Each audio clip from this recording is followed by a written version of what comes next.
So I request KJQ అంటూ so definite గా ఆయనే కింగ్ ఈ చిత్రానికి. వెనకాల కెమెరా వెనకుండి ముందుకు నడిపించిన వ్యక్తి డైరెక్టర్ KK గారు on the stage.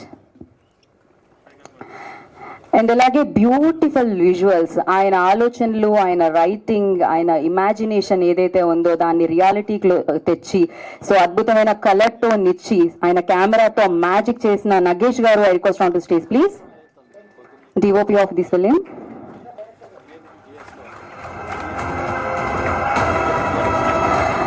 So cinema natural గా ఫీల్ అవ్వాలి అంటే ఆర్ట్ వర్క్ చాలా చాలా చాలా ఇంపార్టెంట్ అండి. దీనికి అమేజింగ్ ఆర్ట్ వర్క్ తో మరొకసారి మనందరినీ పలకరించడానికి వస్తున్న శ్రీకాంత్ గారు, I request on to stage please.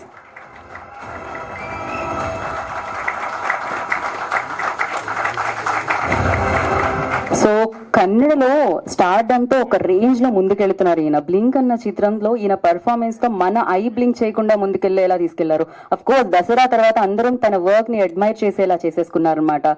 So ఆలస్యం చేయకుండా now I request Deekshith Shetty on to the stage please. As I said before, as I mention before, of course ఆ బ్లడ్ లో టాలెంట్ ఉందండి. ఒకరు డైరెక్టర్ గా మారారు, ఇంకొకరు కథానాయకుడిగా మారుతున్నారు అనమాట.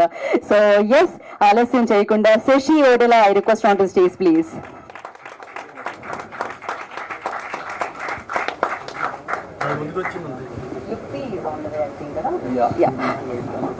నో వరీస్ అండి, కొంచెం గ్లామర్ ని కొంచెం తర్వాత యాడ్ చేద్దాం మనము.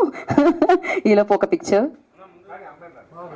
ఓకే, ఫస్ట్ మనం స్పీచెస్ స్టార్ట్ చేసేద్దాం. Then I will start with Nagesh గారు.